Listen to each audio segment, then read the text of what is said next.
Chapter 6. August 30th, 1793. Directions to the housemaid. Always when you sweep a room, throw a little wet sand all over it, and that will gather up all the flue and dust. Hannah Glass, The Art of Cookery, 1747. I'll never complain about a cold day again, I vowed after another week of unceasing heat.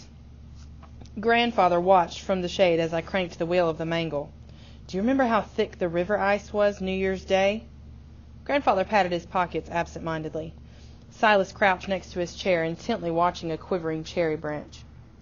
I remember how many cords of firewood I carried and how the wash water by my bed froze every night. No, thank you, madam. I'd rather a warm day than a cold one. My bones ache at the thought of another frost. Have you seen my pipe? I threaded another wet tablecloth through the mangle to squeeze the water from it. The flagstones were cool beneath my bare feet, but the sun burned red as it mounted the sky. Another oppressively hot day.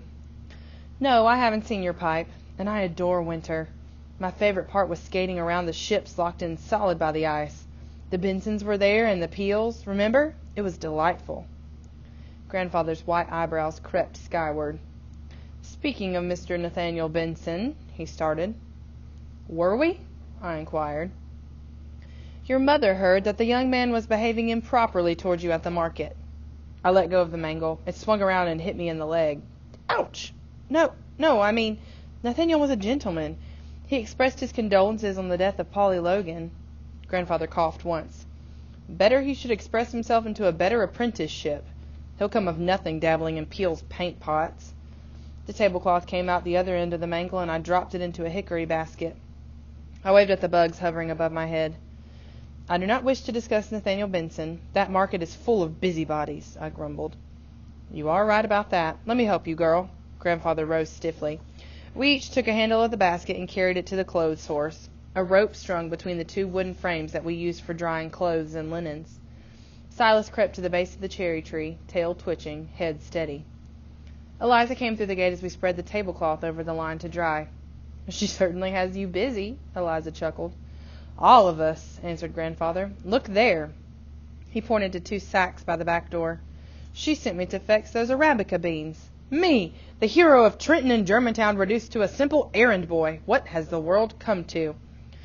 Father, are you trying to kill us all? My mother yelled from a kitchen window. Your pipe is near to burn a hole in the table. And where are those coffee beans? We'll have customers soon. Some days I'd rather face the British again than listen to the sound of my dear daughter-in-law, Grandfather said. Oh, look at that cat. Silas's tail shot up like a warning flag. He had sighted the enemy, a squirrel. It scampered down the cherry's trunk and ran between Grandfather and Eliza. Silas leapt to the chase. They raced twice around the garden and under the mangle. The squirrel scrambled up the side of the necessary to the roof. Silas slowed for a heartbeat, then leapt to the fence to gain access to the roof and his furry meal. The squirrel jumped to the ground and dashed back across the yard, intent on his cherry tree. Who wants to wager against the cat? Asked Grandfather. I say he'll have squirrel soup for his supper. Silas closed in on the bushy tail. The squirrel lurched left and made a desperate leap up into my clean laundry. Silas followed. The clothes horse collapsed under the weight of the stupid beast, sending angry cat and white linen into the red dust. Hey! I hollered. Silas yowled. Eliza and Grandfather burst into laughter. Very droll, I said. The midday meal was near over by the time I had rewashed the tablecloths. Cold chicken, crisp pickles, butter biscuits, and peach pie were laid out on the table. Mother and Grandfather were on their second mugs of apple cider when I finally sat down. What do you think we should do with our extra earnings, Mattie? Grandfather asked. I beg your pardon, sir? Your grandfather has the foolish notion that we should go into trade, explained Mother. Open a regular store for the hordes of people who are going to settle at this end of the city any day now. No need for a mocking tone, Lucille. We should use our windfall to improve our prospects. If it were up to you, we'd bury the money in the backyard to benefit the worms. Mother pressed her lips together tightly and set a second piece of chicken on my plate. Eat, she instructed. You've worked hard. I don't want you getting sick. I pushed the chicken to the side. I had plenty of ideas about running the coffee house, all of them different from Mother's. First, we should buy another coffee urn to serve customers with more haste, I said. I pointed a pickle toward the north wall.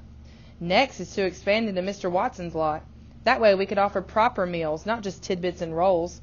You could serve roasts and mutton chops. And we could have an upstairs meeting room for the gentlemen, like the coffee houses by the wharves. I took a bite of the pickle. And we could reserve space to sell paintings and combs and fripperies from France.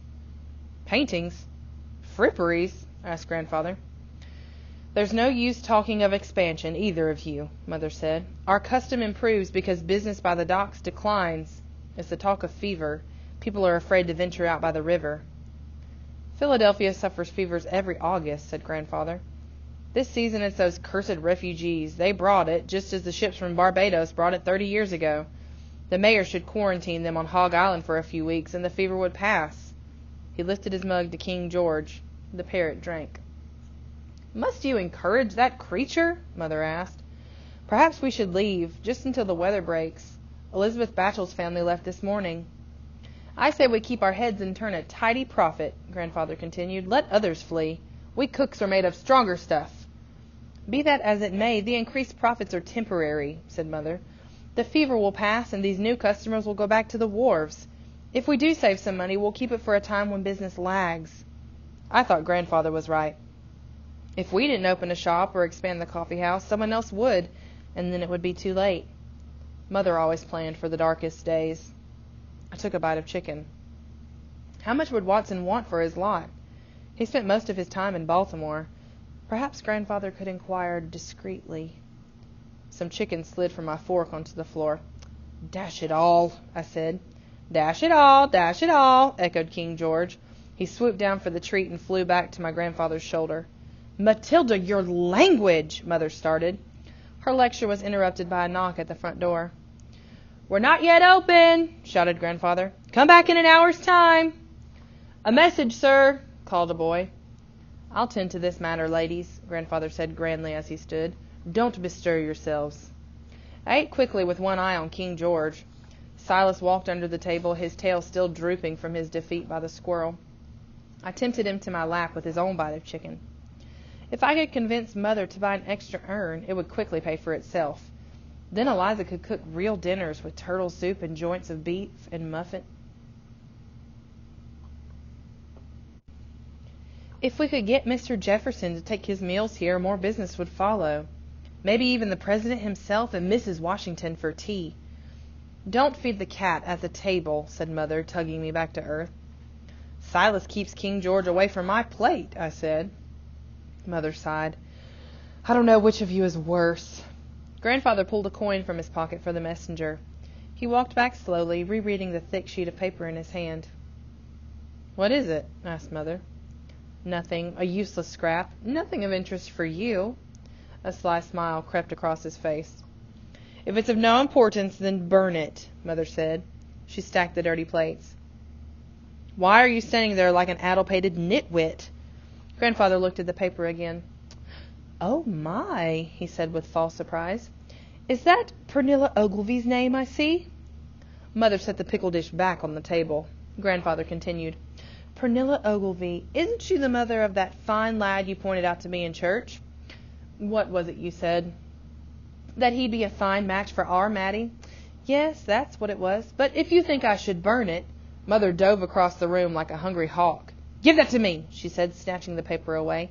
She read it hastily. This is the best news in weeks. Pernilla Ogilvy has invited us to afternoon tea, Matilda. She read the invitation again. Oh, good heavens, she wants us there today. We can't go to tea today, I said. The shop is too busy. We can't close up or turn away customers. Besides, the Ogilvy girls are snobs. Why would they invite us except to make fun of our dresses? I'm staying here. We would make time for tea at the Ogilvys if they held it at midnight, said Mother. Be sensible, Matilda. Think of their young Edward. I was thinking of their young Edward. That's why I'm not going. Grandfather stepped between us. Matilda, he said in a honey voice, of all the maids in our city, surely you deserve a day of rest, a day to drink tea and eat sweet cakes. But if you must stay here, I'm sure your mother and Eliza would be able to find a suitable list of chores to keep you from boredom. You know how they detest idleness. The kettles, I thought. They'll make me scour the kettles again. My hands ached at the thought. And I've heard their cook excels at pastries. Don't give their young Edward a thought. Enjoy yourself. Let your mother enjoy herself. I will direct the replacement troops here at the coffee house. Mother looked at the old man. He just wanted a quiet afternoon, that much was clear. I saw him wink at her. I didn't know which one made me angrier, but somehow they had both won. "Fine," I said. "We'll go to tea. Huzzah!" As soon as I conceded defeat, Mother turned her attention to the most important issue, tea-drinking clothes. We had tea-buying clothes, tea-brewing clothes, and tea-serving clothes, but we had no taking tea with the Ogilvies clothes. Mother's solution lay in the bottom of the trunk in our chamber. She would wear her unfashionable ivory-colored gown, last seen at a victory ball after the war. She said it only had a few stains and fit well. At least she didn't run to fat like some she could name. That was that. Finding the proper clothes for me was another matter entirely. I could wear my church petticoat, but I needed a proper short gown to cover the bodice. My one fancy short gown was too small, and I hadn't filled out enough to wear any of Mother's cast-offs. "You'll have to wear the old one," she said. "I'll let out the side seams as far as they can go. Perhaps Eliza can do something with your hair." "You are determined to make this as unpleasant as possible, aren't you?" I asked. For once my short-tempered answer did not rile her. "Pretend you're in France, dear," she said lightly. "The ladies there always do their hair." Eliza's idea of a hairstyle began with brushing me bald. The more I whimpered, the harder she tugged. In the end, I bit my lip and sulked. "I'll sit nicely at the table," I said, "but you can't force me to talk to their young Edward." "Hush." Mother stitched my dress as fast as she could, her needle flashing in and out of the fabric like a bumblebee darting through flowers. "It's not too early to search for a suitable man. With your manners, it could take years. Edward Ogilvy has 4 older brothers. A bride with an established business like the coffee house is the best he can hope for." "You make it sound like I'm one of Mrs. Epler's chickens, ready for market." "Ow, Eliza, won't you be finished soon?" "Have patience and keep your head still," she said. "If you cared for your hair properly, I wouldn't have to wrestle it." Nobody was on my side. I crossed my arms over my chest and pouted. I don't know which is worse, banishing me to the Luddington farm or marrying me off to an Ogilvy. Eliza combed through a lock of hair stuck together with dried jam. "You're a few years away from a trip to the altar, Mattie, and you are too soft to live in the country," she said. "You have city hands and a weak back. You wouldn't last a week on the farm." "Your confidence is overwhelming," I said. She tugged my hair hard and tied it in a green and gold ribbon. "That's the best I can do," she said. "If we had more time, we could try to curl it." "No!" I covered my head with my arms. "I like straight hair, and I don't need a husband to run the coffee house, Mother. You don't have one." "Try this on and don't be vulgar," Mother said as she broke the thread with her teeth. "You'll marry one day, don't you worry. Just pray that when you do, your husband won't be fool enough to fall off a ladder and break his neck when he's but 35 like your father did. The last thing this family needs is another miserable spinster."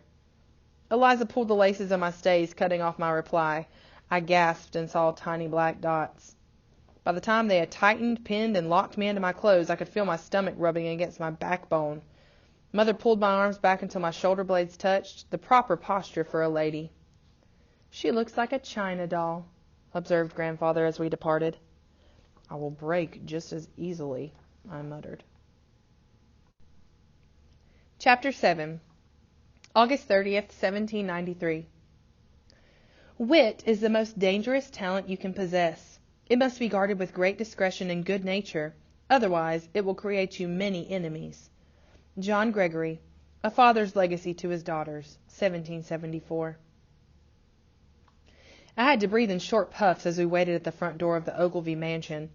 The stays bit into my stomach and my shift was already sweat-soaked. If this was how the upper class felt all the time, no wonder they were all so cross. Mother tugged at my bodice to straighten it. "Try not to look so pained," she said. "We won't stay long. Knowing your grandfather, he'll be giving away the silver on the street corner when we return." She licked her thumb and wiped a smudge of dirt off my cheek. "You might turn out to be a beauty after all," she said. "You've grown so quickly. I want the best for you." I looked at her closely, unaccustomed to the gentle tone of her voice. Mother bent down suddenly to brush off the bottom of her gown. "Look at this dust," she exclaimed. "When I was young, my family had a lovely carriage, and we always rode to tea. We arrived fresh and clean." She turned around and swatted the hem of my skirt. The door opened, and an Ogilvy maid stared at the backside of my grumbling mother. "Ma'am?" she asked. Mother stood up hastily. "Mrs. William Cook, Jr. and Miss Matilda Cook are here for tea with Mrs. Ogilvy," she told the maid. "The invitation arrived this morning." The maid showed us into a drawing room as large as the entire first floor of the coffee shop. The long windows were covered with shimmering damask curtains. A crystal chandelier hung over a gleaming mahogany table, around which were clustered a half-dozen Chippendale chairs. Very expensive. "Lucille, my dear Lucille, how wonderful to see you!" exclaimed Pernilla Ogilvy. She sailed across the room like a man of war, showing the brocaded tips of her shoes and layers of lace-trimmed, starched petticoats. Her overpowdered hair left a trail behind her that settled like smoke on the carpet. Mother's face sagged as she took in Pernilla's gown of gunpowder gray silk, striped with white and blue. Her hand strayed to a stubborn coffee stain just over her hip. "I'm so glad you could come," Pernilla continued. "I'm about to die from lack of company." "Good afternoon, Pernilla. It was very kind of you to invite us. Allow me to present my daughter, Matilda." I curtsied slightly, conscious of the few threads barely holding me together. "It's a pleasure to meet you, ma'am," I said. "Oh, poor little Matilda, I recall your father well. He was such a handsome man, would have gone far if he had been educated, but it won't do to think about tiresome things today. I declare this has been the worst summer of my life, and I'm counting on you both to lighten my mood." She squeezed Mother's arm. Mother gritted her teeth. "I'm parched. Let's have tea, and I'll tell you all about this wonderful house that Robert built for me." Mrs. Ogilvy rang a tiny bell on the sideboard. "Girls!" The Ogilvy daughters, Colette and Janine, swept into the room dressed in matching pink and yellow bombazine gowns, wearing their curled hair piled on top of their heads. I should have let Eliza curl my hair. Dash it all. Colette was the oldest. Her skin was as pale as clean ice, and dark circles ringed her eyes. Jeanette's head only came up to my shoulder, but she looked 16 at least. Her cheeks shone pink and chubby as a baby pig's. Janine whispered something into Colette's ear. Colette closed her eyes briefly, then snapped them open again. I wondered why she was so tired. No doubt exhausted from being waited on hand and foot. The mothers sat down first, then Colette and Janine flopped carelessly onto the Chippendale chairs. I sat carefully, so as not to pop any stitches. After two servants brought in silver trays of rolls and bite-sized frosted cakes, Mrs. Ogilvy poured the tea. "Colette and Janine have just finished lessons with their French tutor," Mrs. Ogilvy said. "Are you studying French, Matilda?" Mother jumped in before I could open my mouth. "You know how old-fashioned my father-in-law is, Pernilla. He prohibits French, no matter how much I implore him. You are so fortunate to have an understanding husband. Do your sons study French as well?" "Of course. We've had the French ambassador here to dine any number of times." While Mrs. Ogilvy recounted what she thought was a hilarious story about Monsieur l'Ambassadeur, I tried to reach the cake plate. My fingers fell just short. If I stretched all the way across the table, the seam under my arm would split open. Janine saw my dilemma, picked up the plate, and passed it in the opposite direction to her mother. "Why, thank you, dear. How kind," said Mrs. Ogilvy.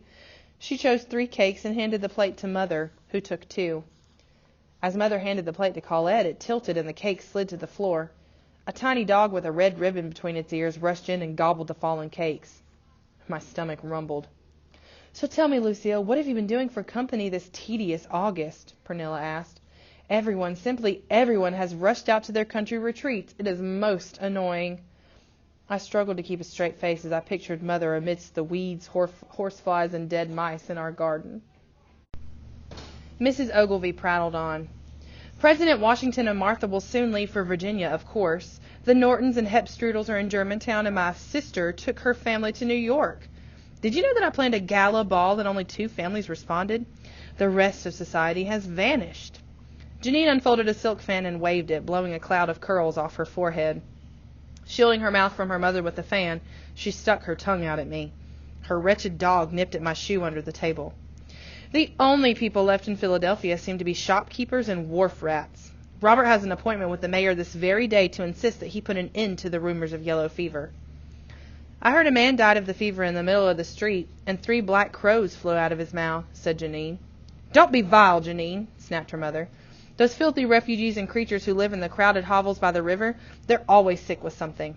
But it is a gross injustice that my gala should suffer because the lower class falls ill. Don't you agree, Lucille?" Mother struggled to keep the smile on her face as she changed the subject. "Are your sons still in town, Pernilla?" she asked. Janine's eyebrows went up and her mouth opened. Why did Mother have to be so obvious in her intent? Why not just hang a signboard around my neck? Available, foul-mouthed daughter. All of my brothers are away at school, Mrs. Cook, Janine answered quickly. It's a shame they aren't here to meet you, Matilda. I'm sure you would amuse one of them. I flinched.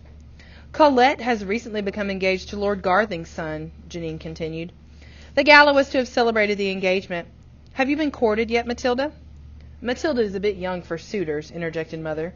But I must congratulate you on your good fortune, Colette. When is the wedding to be held? Colette dabbed her napkin on her forehead. Mamma, it is rather warm in here. Colette always flushes when we discuss the wedding. She is such a delicate creature, sensitive nerves. Mrs. Ogilvy had icing on the end of her nose. Colette tried to avoid our lesson this morning by complaining of a mysterious illness, tattled Janine. She just wants to lie about and read dreadful novels. Has any of your sons found a bride? Asked Mother, determined not to let her subject slip away. Mrs. Ogilvy poured out another cup of tea. We have many discussions, as you might imagine. My children are a blessing, to be sure, but it requires a great effort to secure the future of each one. Janine picked up the last cake on her plate, slowly bit into it, and licked the icing off her fingers. Mother, I said through my teeth. We did not belong here. I did not belong here.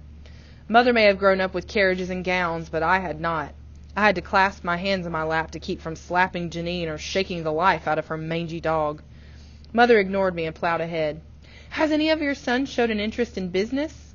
Colette brought her teacup to her lips, but spilled the tea into her lap. Mrs. Ogilvy didn't notice. Trade, she replied. Robert thinks that our son should go into law or banking. Trade is hardly suitable for someone of our background. Janine threw her fan down on the table. Oh, Mamma, must you be so thick-headed? Mrs. Cook is asking if you might consider Miss Cook as a wife for one of our brothers, and I imagine their filthy little tavern is part of the deal. I stood so quickly that the seams under my arms ripped open with a snarl. The dog barked shrilly. It's not a tavern, it's a coffee house, I said. Grog shop, taunted Janine. At that insult my mother rose. A grog shop was where criminals and the other dregs of society gathered to drink whiskey and fight. A coffee house, Mother explained, with respectable customers who mind their manners far better than you. Oh, girls, ladies, fluttered Mrs. Ogilvy. Colette grasped the edge of the table and pulled herself to her feet, knocking over the cream pitcher. I fear, she said, panting heavily. We all turned to stare at her. Sit down, Colette, said Janine. I fear. Colette tried again. Pernilla, that girl does not look well, said Mother. I'm burning, whispered Colette. She crumpled to the flowered carpet in a faint. While Mrs. Ogilvy shrieked, Mother knelt down and laid the back of her hand against Colette's forehead. The fever,